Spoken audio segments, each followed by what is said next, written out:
Welcome back, everybody. Happy birthday, America. 250 years. I'm going to read the Declaration of Independence. It's fitting on America's 250th birthday. Have you ever heard the Declaration of Independence being read? Have you ever read it yourself? Let me give you the opportunity. In Congress, July 4th, 1776. The unanimous declaration of the 13 United States of America.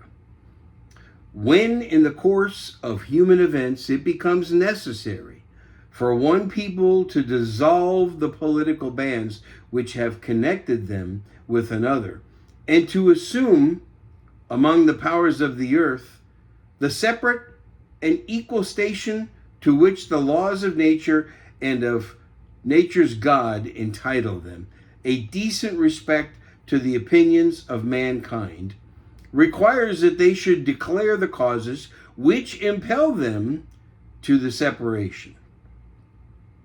We hold these truths to be self-evident, that all men are created equal, that they are endowed by their Creator with certain unalienable rights, that among these are life, liberty, and the pursuit of happiness. To secure these rights, governments are instituted among men, deriving their just powers from the consent of the governed. That whenever any form of government becomes destructive of these ends, it is the right of the people to alter or abolish it, and to institute new government, laying its foundation on such principles and organizing its powers in such form as to them shall seem most likely to affect their safety and happiness.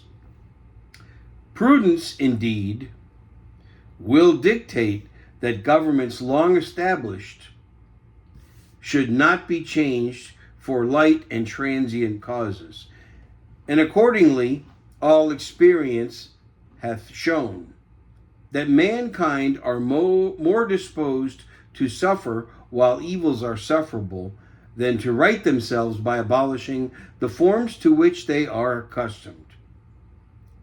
But when a long train of abuses and usurpations, pursuing invariably the same object, evinces a design to reduce them under absolute despotism, it is their right, it is their duty to throw off such government and to provide new guards for their future security. Such has been the patient sufferance of these colonies, and such is now the necessity which constrains them to alter their former systems of government. Ooh, this is powerful. The history of the present king of Britain is a history of repeated injuries and usurpations, all having in direct object the establishment of an absolute tyranny over these states. To prove this, let facts be submitted to the candid world. Here, I love this part. They laid out the facts.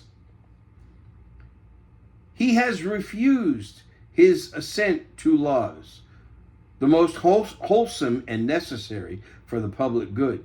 He has forbidden his governors to pass laws of immediate, pressing importance unless suspended in the operation till his assent should be obtained. And when so suspended, he has utterly neglected to attend to them.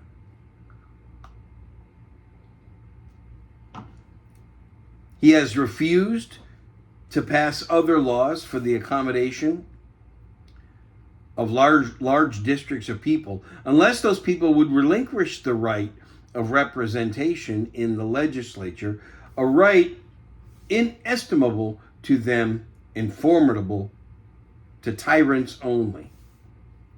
He's called together legislative bodies at places unusual, uncomfortable, and distant from their depository of their public records, for the sole purpose of fatiguing them into compliance with his measures. He has dissolved representative houses repeatedly for opposing with manly firmness his invasions on the rights of people. They're talking about the King of England here. He has refused for a long time, after such disillusions, to cause others to be elected, whereby the legislative powers, incapable of annihilation, have returned to the people at large for their exercise. The state remaining in the meantime exposed to all the dangers of invasion from without and convulsions within. He has endeavored to prevent the population of these states for that purpose of obstructing the laws of naturalization of foreigners, refusing to pass others to encourage their migrations, and raising the conditions of new appropriations of lands, raising the conditions to acquire lands. He's obstructed the administration of justice by refusing his assent to laws for establishing judiciary powers. He's made judges dependent on his will alone for their tenure of their offices and the amount and payment of their salaries. He's erected a multitude of new offices and sent hither swarms of officers to harass our people and eat out their substance. He's kept among us in times of peace, standing armies without the consent of legislatures. That's a big one. That's a big one. He kept among us in times of peace, standing armies. He's affected to render the military independent of and superior to civil power.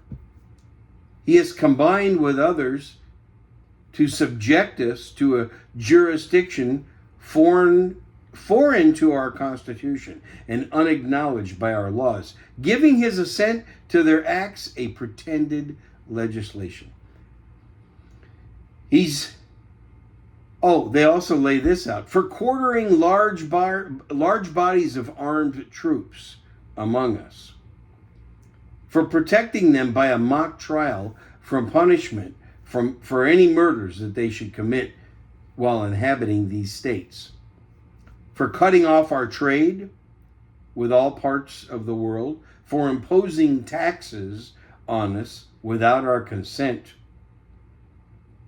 for depriving us, in many cases, benefits of trial by jury, for transporting us beyond seas to be tried for pretended offenses, for abolishing the free system of English laws in a neighboring province, establishing there an arbitrary government and enlarging its boundaries so as to render it once an example and fit instrument for introducing the same absolute rule to these colonies, for taking away our charters, abolishing our most valuable laws, and altering fundamentally our forms of governments. Now, hear that again. For taking away our charters, abolishing our most valuable laws, and altering fundamentally the forms of our governments. For suspending our own legislatures and declaring themselves invested with power to legislate for all of us in all cases whatsoever. He has abdicated government here by declaring us out of his protection and waging war against us. He's plundered our seas, ravaged our coasts, burnt our towns and destroyed the lives of our people. This is the King of England. He is at this time transporting large armies of foreign mercenaries to complete the works of death, desolation, and tyranny, already begun with the circumstances of cruelty, scarcely paralleled in the most barbarous ages, and totally unworthy of the head of a civilized nation. He's constrained our fellow citizens taken captive on the high seas to bear arms against their country, to become the executioners of their friends and brethren, or to fall themselves by their hands. But this is a long list of grievances, isn't it? I mean, this is some stuff right here. He has excited domestic insurrections among us. Whoa! Listen to that. He has excited domestic insurrections among us. And he's endeavored to bring on the inhabitants of our frontiers, the merciless Indian savages whose known rule of warfare is an undistinguished destruction of all ages, sexes, and conditions. In every stage of these oppressions, we have petitioned for the redress in the most humble terms. Our repeated petitions have been answered only by repeated injury. A prince whose character is thus marked by every act which may define a tyrant is unfit to be the ruler of a free people. Nor have we been wanting in attentions to our British brethren. We've warned them from time to time of their attempts by their legislator to extend an unwarrantable jurisdiction over us. We've reminded them of the circumstances of our immigration and settlement here. We've appealed to their native justice and magnanimity, and we have conjured them by the ties of our common kindred to disavow these usurpations, which would inevitably interrupt our connections and correspondence. They too have been deaf to the voice of justice. We must, therefore, acquiesce in the necessity which denounces our separation, and hold them as we hold the rest of mankind, enemies in war, in peace friends. We, therefore, the representatives of the United States of America, in General Congress, assembled, appealing to the Supreme Judge of the world for the rectitude of our intentions, do, in the name and by the authority of the good people of these colonies, solemnly publish and declare that these united colonies are, and of right ought to be, free and independent states, and they are absolved from all allegiance to the British Crown, and that all political connection between them and the state of Great Britain is and ought to be totally disavowed, and that as free and independent states they have full power to levy war, conclude peace, contract alliances, establish commerce, and to do all the other acts and things which independent states may have a right to do. Isn't this good stuff?